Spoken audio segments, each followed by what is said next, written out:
Yo, what's poppin', y'all? It's your brother Frona back at it with another P5X video. And it's actually a pretty exciting one to make because, for me personally, one of my favorite things when it comes to receiving a new major update for this game where we get not only a new palace, but also some new major story content, is of course the fact that we can also obtain a brand new dagger for our main man Wonder. And if you haven't had a chance to get this dagger yet, it is actually pretty dang nasty to say the least. You're going to hear a lot of people talk about just how good this dagger is, and for good reason. So TLDR, is this weapon worth it? Absolutely. And in this video, I want to go over what its effect does and not only explain why it's so good, but also give some examples of some team compositions you can run with this dagger, as well as towards the end of the video I want to give what I would consider some key considerations to keep in mind. Nothing that I would consider mandatory in order to use this dagger to its maximum effectiveness, but just some things to take note of because it is going to be a case-by-case basis for each person's account, and depending on how your situation is looking, you might want to keep some of these things in mind. So with that being said, when it comes to actually obtaining the brand new dagger, of course it's going to be coming from Palace 3, Katayama's Palace, through reaching 50% exploration rate. In the palace itself, you can get that first copy, and then when it comes to getting duplicates for the dagger itself, you can get another one for reaching 100%, as well as there's one copy in exchange from the companion shop, another copy you can get from the velvet shop, and then of course your other areas from just playing the game normally, like your palace exploration rewards like I've already stated, as well as your ticket rewards for doing the new areas of Mementos itself. And now with that being said, let's go ahead and actually get into the actual dagger itself. So the name of this dagger is called the Ex Machina, and what it does is it increases attack by a certain percentage, and then its aura effect when the user is on the field increase party's attack by a certain amount. This is already pretty good because compared to other daggers, like for example the Palace 1 dagger, you do get that attack percent increase, but it's only for Wonder and not for the rest of your team. So off the bat, a very good dagger just for being able to fulfill Wonder's role as a good supporting character, which a lot of people would agree is his more preferred role to play as. Of course, there are other ways that you can play him, but when it comes to being a just crazy support / debuffing character, Wonder is just one of the best to ever do it, in my opinion. And now the next part of this dagger effect, and actually the reason why it's so powerful, is because based on the attribute of the persona equipped at the start of the battle, and all that really means is the first persona you have equipped in your lineup of 3 personas that you can bring to any given fight, you will actually increase damage of that attribute by a certain percentage, and 40%, which this, since it's not highlighted blue, is hard capped for your other allies to increase their attribute damage as well. And so based on that ability alone, being able to not only increase any element's damage by, at max forge, 34%, you're also able to buff your allies' attribute damage as well, of course as long as they're the same element as the first persona you have equipped on your party for Wonder. And so with that being said, let's go over a quick example of a team composition that you could run with this brand new dagger in mind. Something like this, of course, our nuke team with Makoto, Vino, and the brand new Cord, as well as Rico. So in this team, as you can see, so since I have Bishamonten as the first persona on my team, with this dagger's effect of buffing the persona that's equipped at the start of the battle, I will have, since I have Forge 3 on my dagger, a 28.3% elemental damage buff basically for nuke damage when it comes to Wonder specifically, and then again, like I said, 40%, which is hard capped for the rest of my team. Now personally, I would say to honestly just start running this dagger on pretty much all your team comps because it's just that good. Again, being able to not only buff Wonder's attack, which allows him to give more stats to the team, but also just buffing any elemental damage as long as you have the right persona equipped for your team is just nuts. And that's really all there is to it. I mean, the dagger itself is pretty simple to understand and pretty much set up for yourself. So now with that, I want to get into some key considerations to keep in mind. Again, all this stuff in this section is optional, but I do think it is important to at least take note of because again, depending on how your account is shaped and how it's looking, you might want to take these next couple of notes into consideration because if not, it might potentially worsen your performance overall if you are someone who cares about min-maxing performance and all that good stuff. So this first one is, I would say, the most optional, because at the end of the day, it really doesn't matter too much, at least in my opinion. Would be, of course, to run a mainly mono element team. Of course, since we are buffing a specific element, having as many characters on that team that represent the same element will just allow you to do more damage overall for your entire team, especially since I'm running Vino with a damaging revelation card set. Even though I don't really exactly use her and expect her to do crazy amounts of damage like I would for my Makoto, since she is doing extra nuclear damage because of not only having the truth set on her, but also the harmony card as well, buffing nuclear damage even more.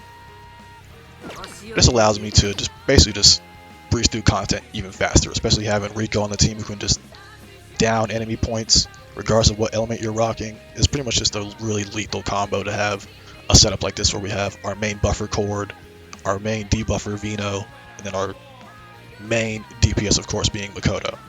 Like I did say, it is optional because you could actually run a team comp like this first one, where you'll notice I only have on here as my main DPS, and I'm running this Dagger with Bahamut as my main persona on this team, so I am buffing fire damage exclusively. However, since we really only care about buffing our main DPS at the end of the day, since you're really just going to run one main DPS on your team, having a situation like this or a setup like this where we have two main buffers as well as Wonder to just basically funnel everything into On, this setup is completely viable. It's not going to hamper your performance in any way, shape, or form. So like I said, if you want to prefer to run a mono element team, it definitely would help you min-max its effectiveness of the Dagger the most, but against something like this, completely fine to run. You will not run into any issues, and you will definitely see some big crazy numbers. Now the next thing to keep into consideration actually has to do with, again, the personas itself, because again, we do want the first persona to match the element of your team primarily, and what that means, you may actually have to potentially speed tune more of your personas if you have not already done so. So for example, I know a lot of us who have reached level 70, voice crack there, damn, who have reached level 70 will definitely be running the main man Dionysus, just extremely crazy crit damage and crit rate buffer overall. And of course, since you're pretty much going to run them on every single one of your teams, that's why I have good old Agility Master 3 on them, because back then, before getting this Dagger, I figured if I just have Agility Master on Dionysus, then I really don't have to worry about putting it on anyone else, because as long as I'm not doing Guild Boss or SOS, I'm pretty much running him on every single team, right? But of course, like I said, with this Dagger in mind, and at the end of the day, we still want Wonder to at least go before our main DPS. Like I said, you might have to consider putting Agility Master on more of your personas, and it doesn't have to be Agility Master 3. As long as you're just making sure he's going before who he needs to go for, it really doesn't matter at the end of the day what rank of Agility Master it is. But you can see, we go to my Bishamonten, he has Agility Master 3. And I actually put that on him before this update even went live, because I want to make sure, in case I ran into a situation where I want to use Dionysus on my other team, like I said, for either SOS or Guild Boss, I still had at least some form of Agility Master, so I didn't have to worry about speed tuning and worrying about all that stuff in order to get my rotations where they need to be. So like I said, it really just depends on your personas overall and how you set them up and what you've inherited them with.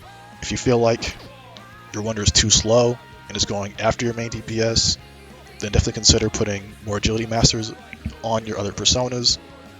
But other than that, like I said, as long as you're making sure he's going before who he needs to go for on your team comp, really can't go wrong either way when it comes to using this Dagger.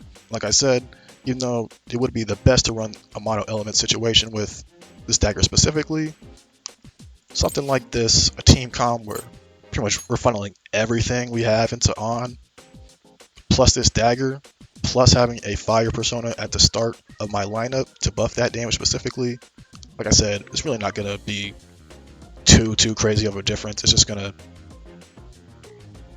basically decrease the amount your team is going to do overall, but since we really just care about the main DPS the most, this is no big deal. And with that all out of the way, like I said, that's pretty much going to do it for this video. I want to keep it nice and short. Like I said, the dagger at the end of the day is nothing super complicated. It's very easy to understand and pretty much set up for how you need it to be.